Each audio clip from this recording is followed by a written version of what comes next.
Hello అండి. తెలుసుకో trader ఛానల్‌కి మీకు స్వాగతం. సో, ఈ వీడియోలో మీరు ఆప్షన్స్ అండ్ ఫ్యూచర్స్‌ని పేపర్ ట్రేడ్ చేయడానికి ఏ ఏ యాప్ బావుంటుందో ఆ యాప్‌కి సంబంధించిన డీటెయిల్స్ గురించి మాట్లాడుతున్నానండి ఈ వీడియోలో. సో, ఇదే వీడియోకి సంబంధించి ఇదే యాప్‌కి సంబంధించి నేను ఇంతకుముందు బేసిక్ వీడియో అయితే ఒకటి చేయడం జరిగింది. సో, ఆ బేసిక్ వీడియోలో ఈక్విటీస్‌ని అంటే బిగినర్స్ ఈక్విటీస్‌ని పేపర్ ట్రేడ్ ఎలా తీసుకోవాలి ఈ అప్లికేషన్‌ని బేస్ చేసుకొని అన్న దాని గురించి నేను చెప్పానండి. సో, ఈ వీడియో చూస్తున్న వాళ్ళలో ఎవరైనా సరే మీకు జెరోదాలో అకౌంట్ ఉంటే, సో ఈ వీడియోలో నేను చూపించే ఫ్యూచర్ మీకు జెరోదాలో ఉందా లేదా, లేకపోతే అప్స్టాక్స్లో ఉంది ఆ ఫ్యూచర్. అలాగే మీకు ఫైర్స్ కానీ ఇంకేదన్నా వేరే ఇతరత్ర ప్లాట్ఫామ్ కనుక మీకు ఉంటే, సో వాటిలో ఉందా లేదా ఒకసారి చెక్ చేసుకోవడానికి ట్రై చేయండి. సో నేను చూపించబోయే ఫ్యూచర్ ఆప్షన్ చైన్ అనమాట. సో ఈ వీడియోలో కంప్లీట్గా నేను ఆప్షన్స్ అండ్ ఫ్యూచర్స్కి సంబంధించి బిగినర్స్ ఎలా పేపర్ ట్రేడ్ తీసుకోవాలి, సో వాళ్ళు ఎలా ఆ డేటానంతా కలెక్ట్ చేసుకోవాలి, దాన్ని ఎలా అనాలిసిస్ చేసుకోవాలి పేపర్ ట్రేడ్కి అన్న దాని గురించి నేను కంప్లీట్గా మాట్లాడతానండి. సో ఫస్ట్ థింగ్, నేను ఇప్పుడు ట్రేడ్ తీసుకోవాలనుకుంటున్నాను, అది ఫెడరల్ బ్యాంక్లో. సో మీకు ఫెడరల్ బ్యాంక్ స్క్రీన్ పైన కనిపిస్తుంటుంది. సో నేను ఫెడరల్ బ్యాంక్ని క్లిక్ చేస్తున్నాను. సో ఇప్పుడు ఫెడరల్ బ్యాంక్లో నేను ట్రేడ్ తీసుకోవాలని అనుకుంటున్నాను. సో నాకు 55 లెవెల్ని క్రాస్ చేసింది. సో 55 లెవెల్ అనేది దానికి మేజర్ రెసిస్టెన్స్ అనమాట. సో లైవ్లో మీకు స్క్రీన్ పైన కనిపిస్తుంటుంది, ఇది నేను చెప్తున్నది కాదు. సో ఇది 1 అవర్ టైం ఫ్రేమ్. సో ఇది 1 అవర్ టైం ఫ్రేమ్లో మీకు స్క్రీన్ కనిపిస్తుంటుంది. నేను ఆల్రెడీ చార్ట్ లైన్స్ అయితే నేను డ్రా చేసి పెట్టుకున్నాను. సో నాకు అనిపించింది ఈ అనాలిసిస్ అనమాట. సో ఒక్క నిమిషం మీకు కొంచెం బెటర్ వ్యూలో చూపించడానికి ట్రై చేస్తాను. సో 15 మినిట్స్ టైం ఫ్రేమ్ తీసుకుంటాను. సో మీరు ఇప్పుడు చూసినట్లయితే, సో 55 అనే లెవెల్ని ఫెడరల్ బ్యాంక్ ఎన్నిసార్లు రెస్పెక్ట్ చేసింది అనేది మీకు స్క్రీన్ పైన కనిపిస్తుంటుంది అనమాట. ఇక్కడ కనిపిస్తున్న ప్రతి క్యాండిల్ 15 మినిట్స్ని రిప్రజెంట్ చేస్తుంది. ఇది 5 మినిట్స్ రిప్రజెంటింగ్ క్యాండిల్ కాదనమాట. అప్రాక్సిమేట్లీ ఇది 1 డే వరకు అక్కడ హోల్డ్ అయింది. సో అంత మేజర్ దానికి రెసిస్టెన్స్గా యాక్ట్ అయింది ఇంతకుముందు. సో ఇప్పుడు అది అంత మేజర్ సపోర్ట్గా అయితే యాక్ట్ అయింది ఫెడరల్ బ్యాంక్లో. సో ఇప్పుడు ఆ రెసిస్టెన్స్ని బ్రేక్ చేసి కొంత హెవీ క్యాండిల్ అయితే ఫామ్ అయిందనమాట. సో అప్ సైడ్కి. సో నేను అనుకుంటున్నాను నేను ఇక్కడ బై పొజిషన్ తీసుకోవాలి. సో సాధారణంగా ఏం చేస్తుంటారు అందరూ పేపర్ ట్రేడ్లో ఈక్విటీస్ని చేస్తుంటారు. సో మనము కొంచెం అడ్వాన్స్ గురించి మాట్లాడుకుందామని చెప్పాను కదా. సో అడ్వాన్స్, సో ఈ ఫెడరల్ బ్యాంక్లో సో ఫ్యూచర్స్లో తీసుకుంటారా, ఆప్షన్స్లో తీసుకుంటారా? సో నేను ఫస్ట్ థింగ్ ఫ్యూచర్స్ గురించి మాట్లాడతాను. సో ఫ్యూచర్స్ కోసం అయితే మీకు ఇక్కడ పైన టాప్ సైడ్ మీకు యారో మార్క్ చూపిస్తుంది చూడండి, అక్కడ ఫ్యూచర్స్ అని ఉంది కదా. సో దాన్ని క్లిక్ చేశారంటే మీకు ఫ్యూచర్ చార్ట్ ఓపెన్ అవుతుంది. సో ఫ్యూచర్ చార్ట్లో నేను ఏ టైం ఫ్రేమ్ కాదు, సో ఏ ఎక్స్పైరీ తీసుకోవాలనుకుంటున్నాను. నేను 25th జూన్ అంటే రేపులా ఎల్లుండు ఎక్స్పైర్ అయిపోతుంది, ఇంకో 2 డేస్లో ఎక్స్పైర్ అయిపోతుంది అనమాట. సో ఆ కాంట్రాక్ట్ తీసుకుందామా, 13th జూలై కాంట్రాక్ట్ తీసుకుందామా, 27th ఆగస్ట్ కాంట్రాక్ట్ తీసుకుందామా? సో కాంట్రాక్ట్ని సెలెక్ట్ చేసుకోవచ్చు. సో సెలెక్ట్ చేసుకున్న తర్వాత, సో ఈ చార్ట్లో ఎంత ప్రైస్లో ట్రేడ్ అవుతుంది? సో 55.90 ట్రేడ్ అవుతుంది ఫ్యూచర్స్, 25th జూన్కి సంబంధించిన ఫ్యూచర్. So okay. సో మనకి ఇక్కడ మేజర్లీ తెలియాల్సింది, ఆప్షన్స్ ట్రేడ్ చేస్తున్నప్పుడు నేను ఇంతకుముందు వీడియోలో చెప్పాను, ఇంతకుముందు నా ప్రీవియస్ వీడియోలో చెప్తున్నాను. సో వాల్యూమ్ని కూడా మైండ్లో పెట్టుకోండి. ఆప్షన్స్లో కావచ్చు, ఫ్యూచర్స్లో కావచ్చు, ఈక్విటీస్లో కావచ్చు, వాల్యూమ్ లేకుండా ఉండే వాటిల్లో మీరు పేపర్ ట్రేడ్ చేయడానికి ఈజీగానే ఉంటుంది. బట్ రియల్ ట్రేడ్ తీసుకునేటప్పుడు వాల్యూమే మనకు కీలకం అనమాట. సో ఒక స్టాక్ని కావచ్చు, ఆప్షన్స్ని కావచ్చు, ఫ్యూచర్స్ని కావచ్చు, బై చేయాలన్నా సెల్ చేయాలన్నా వాల్యూమ్ ఉండాలి. వాల్యూమ్ అంటే ఆ స్టాక్లో ఎక్కువ యాక్టివిటీ, ట్రేడర్స్ అందువల్ల ఎక్కువ యాక్టివిటీ తీసుకుంటున్నట్లయితేనే మనం దాన్ని బై అండ్ సెల్ చేయడానికి ఈజీగా ఉంటుందన్నమాట. అలా లేకపోతే మనం స్ట్రక్ అయిపోతాం. ఒక బై పొజిషన్ తీసుకుంటే దాన్ని సెల్ చేసుకోలేక స్ట్రక్ అయిపోతాం, లేకపోతే ఒక సెల్ పొజిషన్ తీసుకుంటే దాన్ని బైబ్యాక్ చేసుకోలేక స్ట్రక్ అయిపోతాం అనమాట. సో కాబట్టి మీరు పేపర్ ట్రేడ్ చేస్తున్నప్పటి నుంచే వాల్యూమ్స్ పైన ఒక గ్రిప్ పెట్టుకోవడానికి ట్రై చేయండి. సో మీకు ఇక్కడ వాల్యూమ్స్ అన్నవి మీకు ఇక్కడ కనిపిస్తూ ఉంటుందన్నమాట. సో ఫెడరల్ బ్యాంక్ ఫ్యూచర్స్లో ట్రేడ్ అవుతున్న వాల్యూమ్స్ 25th జూన్ కాంట్రాక్ట్కి సంబంధించి. సో సపోజ్ మీకు ఇక్కడ కాంట్రాక్ట్ మారిపోయింది అనుకోండి, వాల్యూమ్ మారిపోతుంది.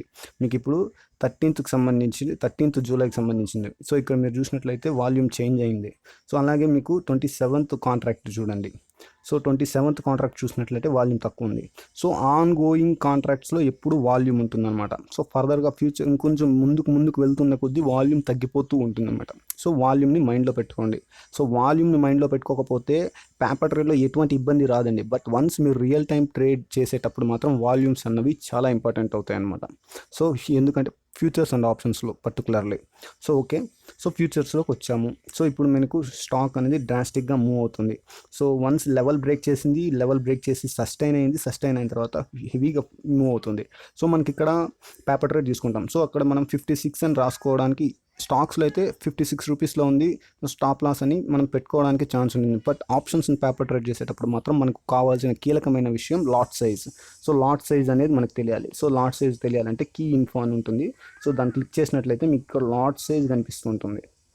సో ఓకేనా, సో మీకు లాట్ సైజ్ ఎంత ఉందండి, 7000 దాని లాట్ సైజ్. ఓకేనా, మీకు ఇక్కడ స్పాట్ ప్రైస్ కనిపిస్తుంటుంది. స్పాట్ ప్రైస్ అంటే ఇదే ఫెడరల్ బ్యాంక్. ఇప్పుడు మనం ఫ్యూచర్ ప్రైస్, ఇక్కడ మనకు కనిపిస్తున్నది ఫ్యూచర్ ప్రైస్, ఇక్కడ మనకు కనిపిస్తున్నది స్పాట్ ప్రైస్. సో రెండింటికి డిఫరెన్స్ మనకు 10 పైసా వరకు డిఫరెన్స్ ఉంటుంది. ఎందుకు అంటే అది ఫ్యూచర్స్ కాబట్టి కొంత బేసిక్ ప్రైస్ కంటే కూడా కొంత ఎక్కువగా ఉండడానికి మనకు ఛాన్స్ ఉంటుందన్నమాట. సో ఫైనల్ సెటిల్మెంట్ డేకి అయితే అది రెండు ఈక్వల్ అయిపోతాయి, అది వేరే కాన్సెప్ట్ అండి. సో మీకు ఇప్పుడు అర్థమైంది కదా. సో 56.35 ఇంటూ ఇక్కడ లాట్ సైజ్ ఎంత, 7000. సో మీరు రాసుకోండి, ఈ ప్రైజ్ని రాసుకొని ఇంటూ 7000. సో మీరు ఒక యాక్టివిటీ తీసుకుంటున్నట్లయితే అది 7000 లాట్స్ కంపల్సరీ మనం కొనాల్సిందే. 7000 అనే 7000 క్వాంటిటీ. సో ఒక్క స్టాక్ నేను ఫ్యూచర్ తీసుకుంటానంటే కుదరదు. ఫ్యూచర్స్లో మాత్రం వాళ్ళు ఫిక్స్ చేసిన లాట్నే తీసుకోవాలి. సో నేను 7000 కాదు, నేను 8000 తీసుకుంటా లేదా 9000 తీసుకుంటా అంటే కూడా కుదరదు. 7000 తీసుకోవాలి, లేదంటే 14000 తీసుకోవాలి, లేదంటే మీకు 21000 తీసుకోవాలి అలాగనమాట. లాట్ సైజ్ అనేది ఫిక్స్. సో దాన్ని ఇంటూ వేసుకోండి మీరు ఏ ప్రైస్లో కొన్నారో. సో స్టాప్ లాస్ కూడా అంతే పెట్టుకోండి, స్టాప్ లాస్ ఇంటూ 70,000. సో అక్కడ అమౌంట్ రాసుకోండి, ఎంత వస్తుంది క్యాలిక్యులేటర్ పెట్టుకొని క్యాలిక్యులేట్ చేసుకోండి. సో మీకు స్టాప్ లాస్ హిట్ అయితే మీకు లాస్ అయ్యే అమౌంట్ ఎంత అనేది మీకు stop loss price into lot size అనమాట. అలాగే మీరు టార్గెట్ రాసుకోండి, టార్గెట్ రాసుకొని target price into 7000 is equal to అది మీ ప్రాఫిట్ అనమాట, ఒకవేళ మీకు టార్గెట్ హిట్ అయితే. ఓకేనా, సో మీకు ఇక్కడ క్లియర్లీ అర్థమవుతుంది. సో టార్గెట్ హిట్ అయితే మీకు ఎంత అమౌంట్ వస్తుంది, స్టాప్ లాస్ హిట్ అయితే ఎంత అమౌంట్ పోతుంది ఫ్యూచర్స్లో. సో ఇలాగనమాట. సో ఇది సిమిలర్గా మీకు ఈక్విటీకి సంబంధించి ఎలా ఉంటుందో సేమ్ టు సేమ్ ఫ్యూచర్స్లోకి సంబంధించి కూడా పేపర్ ట్రేడ్ అనేది సేమ్ టు సేమ్ ఉంటుందన్నమాట. సో మనకు డిఫరెన్స్ ఉంది ఎక్కడ వస్తుందంటే ఆప్షన్స్కి సంబంధించి వచ్చేస్తుంది అనమాట. సో ఇప్పుడు మనం ఆప్షన్స్ గురించి మాట్లాడుకుందాం. సో మీకు ఇప్పటి వరకు చెప్పింది కొంచెం క్లియర్గానే ఉందని అనుకుంటున్నానండి. సో ఇప్పటి వరకు చెప్పిన కంటెంట్ కనుక మీకు నచ్చినట్లయితే ఛానల్ని సబ్స్క్రైబ్ చేసుకోండి, లైక్ బటన్ని క్లిక్ చేయండి. మీకు నచ్చకపోతే కింద కామెంట్ సెక్షన్లో కామెంట్ చేయండి, నచ్చినా కామెంట్ చేయండి బాగుందని, నచ్చకపోతే బాగాలేదని, ఎందువల్ల మీకు నచ్చలేదో కామెంట్ చేయండి. సో ఇప్పుడు మనం ఆప్షన్స్లోకి వెళ్దాం. సో ఈ ఫ్యూచర్ అండి, నేను మీకు ముందే స్టార్టింగ్ వీడియోలో చెప్పాను కదా, ఈ ఫ్యూచర్ మీ ప్రొవైడ్ చేస్తున్న బ్రోకర్ దగ్గర ఉందా లేదా అనేది చూడండి. సో ఇది కంప్లీట్లీ ఫ్రీ ఫ్యూచర్ అండి. ఇలాంటి అడ్వాన్స్డ్ ఫ్యూచర్ ఫ్రీగా ప్రొవైడ్ చేస్తున్న ఒకే ఒక యాప్ వీళ్ళండి. సో వీళ్ళు కాకుండా బయట మీకు ఎవరన్నా కంఫర్టబుల్గా ప్రొవైడ్ చేస్తుంటే వాళ్ళ దగ్గరే మీరు యాక్సెస్ చేసుకోవడానికి ట్రై చేయండి. సో అలా మీకు ఎక్కడ మీకు ఇలాంటి లైవ్ ఆప్షన్ చైన్ మీకు కనుక లభించకపోతే మాత్రం ఈ యాప్ని అయితే ఇన్స్టాల్ చేసుకోండి. ఇది రెఫరల్ లింకు కాదు, రెఫరల్ వీడియో కూడా కాదండి, ఇది కంప్లీట్లీ ఒక ఫ్రీ సోర్స్ సంబంధించింది. సో మీరు ప్లే స్టోర్కి వెళ్ళి మార్కెట్ పల్స్ని క్లిక్ చేస్తే మీకు డైరెక్ట్గా ఫ్రీ యాప్ కనిపిస్తుంటుంది, మీరు ఇన్స్టాల్ చేసుకోవచ్చు. ఓకేనా, ఇదైతే రెఫరల్ కూడా కాదండి. సో మీది ఒక మంచి యాప్ కాబట్టి దీంట్లో నేను డేటాను యూస్ చేసుకుంటుంటాను కాబట్టి మీకు యూజ్ అవుతుంది బిగినర్స్ అని చెప్తున్నాను. సో మీరు రెఫరల్ ఏమో అని అనుకోకండి. సో ఒకటి, సో ఇప్పుడు మీకు కనిపిస్తుంది కదా. సో ఇది కంప్లీట్గా ఇక్కడ మనకు కాల్ పుట్ బోత్ అని ఉంటుంది. సో మీరు ఇక్కడ బోత్లోనే పెట్టుకోండి. సో పుట్ అండ్ కాల్ మాత్రం పెట్టుకోకండి. సో అప్పుడు మీకు ఓన్లీ కాల్ ఆప్షన్సే కనిపిస్తాయి లేదా పుట్ ఆప్షన్సే కనిపిస్తాయి అనమాట. సో బోత్లో పెట్టుకోండి. సో ఇక్కడ మ్యాటర్ ఏమంటే ఆప్షన్స్కి సంబంధించి ఇది స్టాక్కి సంబంధించిన ఆప్షన్ చైన్ అనమాట. సో మీకు ఇక్కడ ప్రైజెస్ అన్నవి లెవెల్గానే కనిపిస్తుంటాయి, అంటే పెద్ద చేంజింగ్ అయితే కనిపించదు. సో ఒకసారి మీకు bank Nifty option chain open చేసి చూపిస్తాను చూడండి. So 1 minute. So bank Nifty option chain, so ఒకసారి చూడండి. So bank Nifty option chain అనేది ఎంత ఫాస్ట్గా చేంజ్ అవుతుంటుందో. సో ఇంత ఫాస్ట్గా చేంజ్ అవుతుంటుంది కాబట్టి మీరు ఆప్షన్స్ని మీరు ఫ్రాక్షన్ ఆఫ్ సెకండ్స్లో రాసుకోలేరు అనమాట. సో 1 సెకండ్లోనే ఇంక మారిపోతూ ఉంటుంది అనమాట ప్రైస్ అనేది. ఇక్కడ మీరు సపోజ్ మీకు ఇది 21,800 ఇక్కడ కనిపిస్తుంటుంది కదా. సో ఈ ఆప్షన్ని చూడండి. సో 324, 326 ఇలా మారిపోతుంటుంది. ఇమీడియట్గా 323 అయిపోయింది. 322 అయింది. సో ఇలాగనమాట రూపీస్లో చేంజ్ అయిపోతుంటుంది. సో మీరు ఇది రాసుకోవడానికి అంత పర్ఫెక్ట్గా రాసుకోలేరు. సో మీరు దాన్ని ఏం చేయగలరు, సింపుల్గా స్క్రీన్ షాట్ కొట్టేయండి. సో మీరు ఎప్పుడైతే రాసుకోలేకపోతారో అప్పుడు స్క్రీన్ షాట్ కొట్టేయండి. స్క్రీన్ షాట్ కొట్టేసి స్క్రీన్ షాట్ సేవ్ అయిపోతుంది. సో ఆ స్క్రీన్ షాట్లో ఏ ప్రైజ్ అయితే మీకు సేవ్ అవుతుందో అదే మీ ఎంట్రీ ప్రైజ్గా రాసుకోండి. ఓకేనా? సో ఎంట్రీ ప్రైజ్గా రాసుకున్న తర్వాత సో ఆ స్క్రీన్ షాట్లోనే మీరు అనాలిసిస్ చేసుకోవచ్చు అనమాట కంప్లీట్గా. సో మీరు ఏ ఆప్షన్ స్ట్రాటజీని అప్లై చేద్దాం అనుకున్నారు. సపోజ్ అనుకుందాం నేను ఈ టైంలో నేను స్క్రీన్ షాట్ని అయితే అప్లై చేసేస్తాను, స్క్రీన్ షాట్ కొట్టేస్తాను. సో స్క్రీన్ షాట్ అప్లై అయిపోయిన తర్వాత నాకు ప్రైజెస్ అన్నవి ఫ్రీజ్ అయిపోతాయి. సో ఆ ప్రైజెస్ అన్నవే నా ఎంట్రీ ప్రైజెస్ కానీ నేను ఫిక్స్ అయిపోవాలి. నేనైనా కానీ మీరైనా కానీ ఆ ఆప్షన్ ప్రైజెస్ మీరు ఎంట్రీకి ఫిక్స్ అయిపోండి. ఫిక్స్ అయిపోయి సో మీరు కాల్ ఆప్షన్ని బై చేద్దాం అనుకుంటున్నారా. సో ఆ ప్రైజ్ సపోజ్ నేను ఈ కాల్ కనిపిస్తుంది కదా, ఈ ఆప్షన్ని నేను బై చేద్దాం అని అనుకుంటున్నాను. సో అప్పుడు నేను రాసుకుంటాను 21,800 కాల్ ఆప్షన్ని నేను 461లో బై చేశాను. సో దీనికి లాట్ సైజ్ కావాలి. లాట్ సైజ్ అనేది మీకు ఎక్కడ దొరుకుతుంది. సో సింపుల్గా దాన్ని క్లిక్ చేయండి. సో దాన్ని క్లిక్ చేసినట్లయితే మీకు ఆ యొక్క ఆప్షన్ యొక్క చార్ట్ ఇది బ్యాంక్ నిఫ్టీ చార్ట్ కాదు. సో బ్యాంక్ నిఫ్టీలో మీరు ఏ ఆప్షన్ అయితే బై ఆర్ సెల్ చేస్తారో ఆ స్ట్రైక్ ప్రైజ్కి సంబంధించిన స్టాక్ దాంట్లో కీ ఇన్ఫోని కొట్టండి. సో కీ ఇన్ఫోని కొట్టారనుకో మీకు ఇక్కడ లాట్ సైజ్ అనేది కనిపిస్తుంటుంది. సో ఏ స్టాక్ కన్నా ఇండెక్స్కైనా అది చేంజ్ అవుతూ ఉంటుంది అనమాట. సో ఇప్పుడు మీరు చేయాల్సింది ఆప్షన్ చైన్ ఇలా ఉంటుంది కదా. సో ఇప్పుడు నేను ఇది బై చేస్తున్నాను అని రాసుకుంటాను బుక్లో. అలాగే నేను పుట్ ఆప్షన్ని సెల్ చేద్దాము లేదా కాల్ ఆప్షన్ని సెల్ చేద్దాము అనుకుంటున్నాను. సో ఇప్పుడు నేను కాల్ ఆప్షన్ని సెల్ చేయాలి. ఏదో ఒకటి 2200 కాల్ ఆప్షన్ని నేను సెల్ చేద్దాం అనుకుంటే 351 ఇంటూ 20 సెల్. సో 351లో నేను సెల్ చేశాను. సో నేను బుక్లో రాసుకుంటాను అనమాట. సో ఆప్షన్స్కి స్టాప్ లాస్ అన్నవి అంత కరెక్ట్ పద్ధతి అయితే కాదు నాకు తెలిసి. ఎందుకంటే ఆప్షన్స్ని స్టాప్ లాస్ కనుక ఆప్షన్స్కి పెట్టినట్లయితే ఫ్రాక్షన్ ఆఫ్ సెకండ్స్లో హిట్ అయిపోతూ ఉంటాయి అనమాట. సో కాబట్టి దీంట్లో స్టాప్ లాస్ అనేది మీరు స్టాక్లో పెట్టుకోండి, ఆప్షన్స్లో మాత్రం మైండ్లో పెట్టుకోండి స్టాప్ లాస్ని. ఓకేనా? సో అర్థమైందని అనుకుంటున్నాను. సో దీంట్లో ఆప్షన్ స్ట్రాటజీస్ని పేపర్ ట్రేడ్ చేయడం ఎలా. సో సింపుల్ అండి. సో ఇదే విధంగా స్క్రీన్ షాట్ మీరు తీసుకు పెట్టుకున్న తర్వాత సో మీకు అర్థమైపోవాలి. సపోజ్ బుల్ పుట్ స్ప్రెడ్ అనే స్ట్రాటజీని నేను దీంట్లో అప్లై చేయాలనుకుంటున్నాను. సో ఆ స్ట్రాటజీకి సంబంధించిన డీటెయిల్స్ మీకు మైండ్లో ఉండాలి ఆల్రెడీ. సో ఆ స్ట్రాటజీకి సంబంధించిన డీటెయిల్స్ మీకు చెప్తాను చూడండి.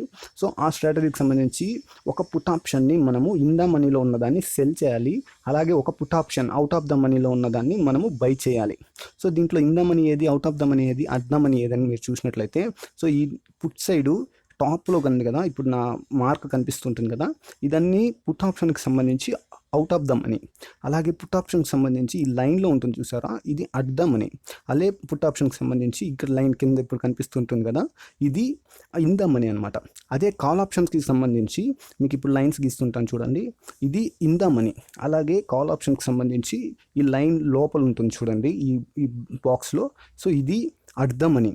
అలాగే కాల్ ఆప్షన్కి సంబంధించి కింద కనిపిస్తుంది కదా, ఇది అవుట్ ఆఫ్ ద మనీ అనమాట. సో ఇప్పుడు మీరు బుల్ పుట్ స్ప్రెడ్ అనే దాన్ని అప్లై చేయాలని మీరు అనుకుంటున్నారు.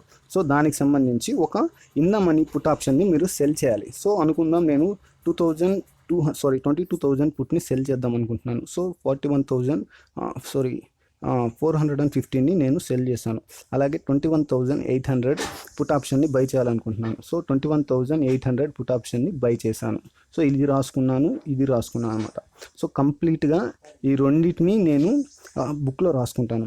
సో ఆ తర్వాత క్యాలిక్యులేటర్ పెట్టుకొని ఈ లైవ్లో మీకు ఈ నిఫ్టీ చార్ట్ని చూసుకుంటూ, బ్యాంక్ నిఫ్టీ చార్ట్ని చూసుకుంటూ, సో అలాగే మీ యొక్క ఆప్షన్ చైన్, సో ఇక్కడ కనిపిస్తుంటుంది కదా, ఈ ఆప్షన్ ప్రైస్ని క్యాలిక్యులేట్ చేసుకుంటూ ఉండండి. సో మీరు సెల్ చేసిన ఎంత ప్రీమియం ఫాల్ అయింది, అలాగే మీరు బై చేసిన ప్రీమియం ఎంత పెరిగింది.